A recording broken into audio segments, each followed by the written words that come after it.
Bienvenidos a Espacio Gente para la Estrella de Panamá. El día de hoy nos acompaña Jorge Saad, quien es abogado y además director del Centro de Estudios Internacionales de la Universidad Católica de Chile, un espacio desde el cual acaban de elaborar precisamente un informe sobre riesgo político en América Latina, cuya presentación se ha hecho de manera exclusiva a nuestro diario en Espacio Gente. Jorge, bienvenido y gracias por acompañarnos hoy en esta entrevista para la Estrella de Panamá.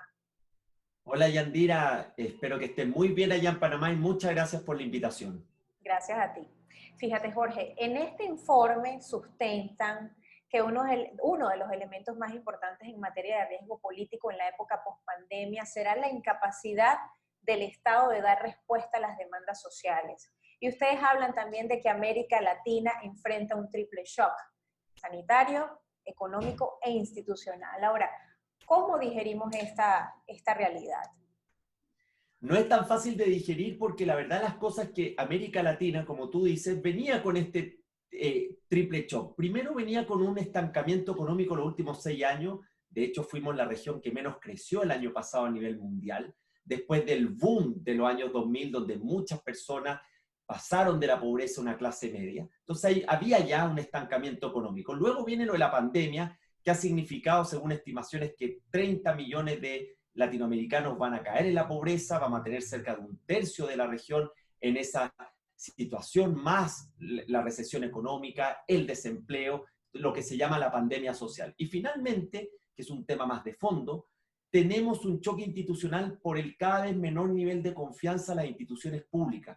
Las instituciones que son claves para la democracia, gobiernos, poder judicial, Congreso, hoy día no superan un 25% en su nivel de confianza. Entonces, este triple shock se acelera, se hace más manifiesto en la pandemia y va a ser el gran desafío de cómo los estados lo van a poder enfrentar el 2021. Uh-huh. Ustedes también pronostican en este documento, Jorge, una nueva ola de protestas violentas, ¿no? Fundamentadas en la desigualdad, en la pobreza. En este marco, te pregunto, ¿cómo evalúas el manejo de las políticas públicas en países como el tuyo, Chile, México, Guatemala y también Panamá, en aras de garantizar la igualdad de derechos y también el respeto a la democracia? Lo veo, Yandira, con mucha preocupación porque el principal enemigo de la democracia es la violencia. No puede coexistir la democracia, un Estado de Derecho, si no somos capaces de controlar la violencia y resguardar el orden público. Lo que hemos visto en América Latina en el 2019, Chile, Ecuador, Bolivia, este año en Guatemala, en Perú, incluso en Costa Rica, es un mayor nivel de violencia en las protestas.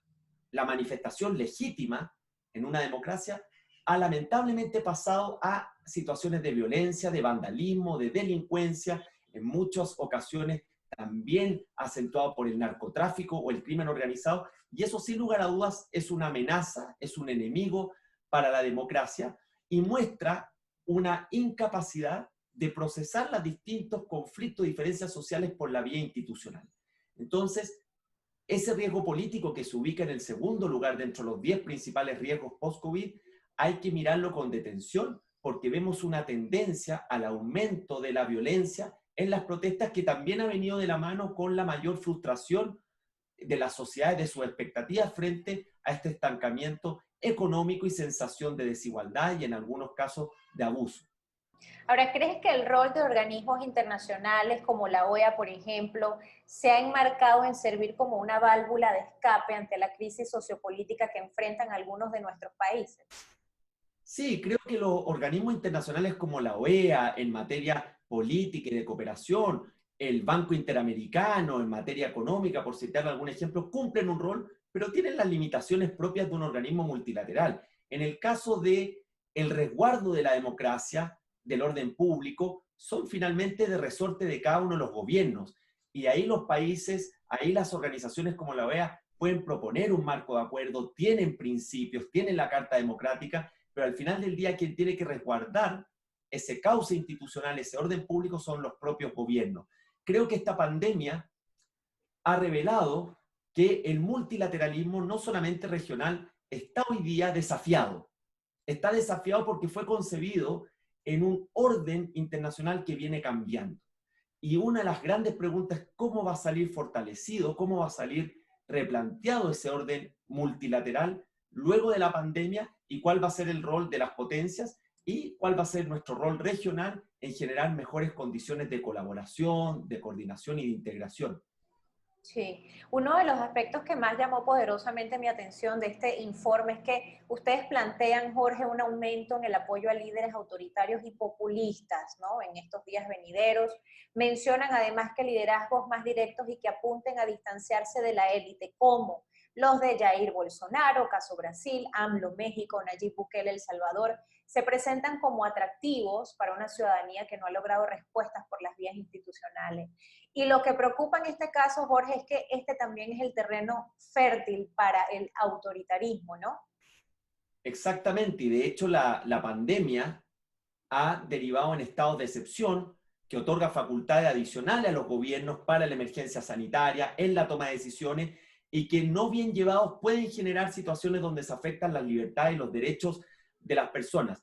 Pero este mayor apoyo a líderes autoritarios o populistas está directamente relacionado con la menor confianza en las instituciones públicas, en la política y en la democracia. Y eso da un terreno fértil para estas figuras que se muestran antagónicas o en oposición a las élites de todo tipo, económicas, políticas, académicas, intelectuales, y que ofrecen atajos, por decirlo de alguna manera, a la sociedad o la tierra prometida. Entonces, la ecuación, poca confianza en las instituciones públicas y surgimiento de líderes populistas va totalmente de la mano.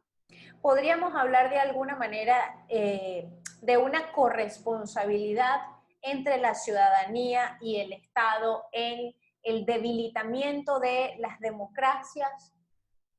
Sí, a mí me parece que después de que las democracias, que sigue siendo el sistema más apoyado por las sociedades, no hay que olvidar eso, pero esta crisis de confianza, de legitimidad, también viene dada de la mano por las expectativas.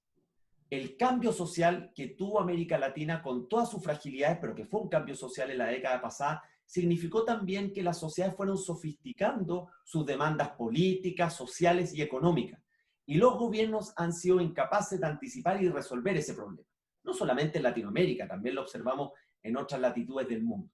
Entonces, eso ha generado frustración, eso ha generado malestar y se indica como culpable a los políticos de turno y al Estado. Pero aquí lo importante, Yandira, es cómo América Latina genera condiciones para ir construyendo mayor capacidad institucional. Si tú me preguntas cuál es la mayor debilidad que tiene la región, es su gran debilidad institucional, que hace que no hay ciertos básicos estables, hay un cambio muy radical cada vez que hay un cambio de gobierno, surgen este tipo de liderazgos, en fin, hay problemas de separación de poderes y obviamente todo esto que hemos hablado de la desconfianza en las instituciones marcado por la corrupción, que no sabemos si es mayor o menor que en el pasado, pero hoy día es más visible y hoy día no se toleran actitudes o actividades que en el pasado sí eran tolerables. Fíjate que recientemente, a propósito de tu comentario, conversamos con Faru Rutia en este mismo espacio. Ella es secretaria de Acceso a Derechos y Equidad de la OEA y nos decía que el estallido social de nuestra región está cimentado en la corrupción y en la acumulación de poder. Creo que efectivamente hay parte de lo que está ocurriendo en América Latina es un fenómeno más global y regional. Si tú vinieras a Chile, en Chile se piensa que es un fenómeno único y exclusivamente chileno. Seguramente si vamos a Perú van a pensar lo mismo, pero si uno levanta la mirada y mira el bosque, se da cuenta que aquí hay ciertos elementos más globales. Y uno de esos, con los niveles de intensidad según cada país, es la corrupción. Y el caso de Brecht, que ha involucrado a más de 10 países de Latinoamérica, fue quizás ese golpe que generó una mayor crisis de confianza en la política y en las instituciones públicas. Y si bien los países han avanzado en materia de transparencia, por ejemplo, aún queda crear esa cultura de transparencia, de integridad, que es muy difícil de crear porque no es de la noche a la mañana y es más bien un plan de largo plazo que tienen que ir abordando los países, como lo ha intentado Panamá en su reciente anuncio del Plan Bicentenario. Así es. ¿Crees que de alguna manera se ha deformado o desvirtuado el rol del líder político en América Latina? ¿Qué ha pasado con esa figura? Ha cambiado porque hoy día tenemos esta irrupción de las redes sociales donde la interlocución es mucho más directa y es más inmediata. Antes teníamos una suerte de intermediarios, teníamos solamente los medios de comunicación formal, teníamos al representante de la política, pero hoy día las redes sociales se han transformado en un amplificador de los deseos, de las frustraciones, de las opiniones de las personas y han generado una inmediatez que más allá de los gobiernos de turno, los estados no están preparados. Los Sí, estados no están preparados. Entonces, ese liderazgo político viene cambiando. No sabemos todavía si para mejor o para peor. Eso depende del caso a caso. Pero obviamente la democracia se está viendo desafiada por estos procesos y uno de ellos es la función que cumplen las redes sociales en la amistad cívica y en el diálogo que tienen los ciudadanos en sus sociedades. sí. Y fíjate que al todavía joven gobierno de Nito Cortizo le han tocado diferentes pruebas de fuego, la institucionalidad ha estado severamente cuestionada, tanto como el rol de la Asamblea Nacional incluso, y ahora pues enfrenta esta crisis de la pandemia. ¿Qué podría esperarse, Jorge, para 2021? Quizás un descenso en la popularidad del partido de gobierno panameño y su liderazgo. ¿Cómo lo ves? A ver, primero yo veo una situación global de desencanto desencanto de las democracias. Eso le puede tocar al presidente Cortizo, le puede tocar al presidente Moreno en Ecuador, al presidente Piñera en Chile. Es una sensación más generalizada. Algunos han subido su popularidad, pero si tú miras en el global, muchos presidentes ya han bajado o se han mantenido aquellos que estaban en niveles bajos de aprobación. En el caso de Panamá, sin yo ser un experto en la política interna panameña, pero lo que uno observa a partir de este pacto bicentenario es primero que tiene un nivel de pobreza Panamá sobre los 700.000 habitantes que hay que hacerse cargo. Segundo, que Panamá, así como ha sido un polo de atracción financiera, de inversión, tiene que venir de la mano también con las mejoras en su economía real, en el sector real.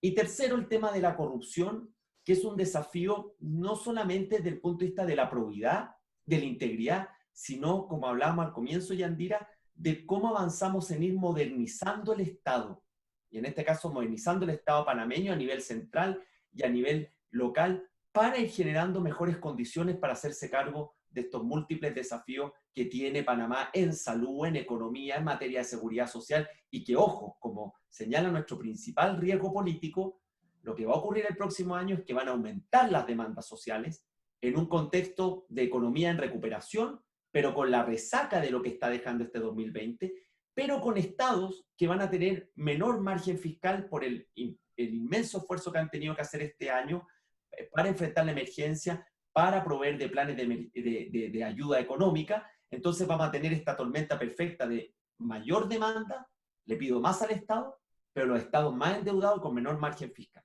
Ahora, este diálogo nacional cerrando brechas que tú bien has mencionado, busca de alguna manera calmar un poco las tempestades, ¿no? ¿Qué espacio de participación consideras que debe tener la sociedad civil en este proceso?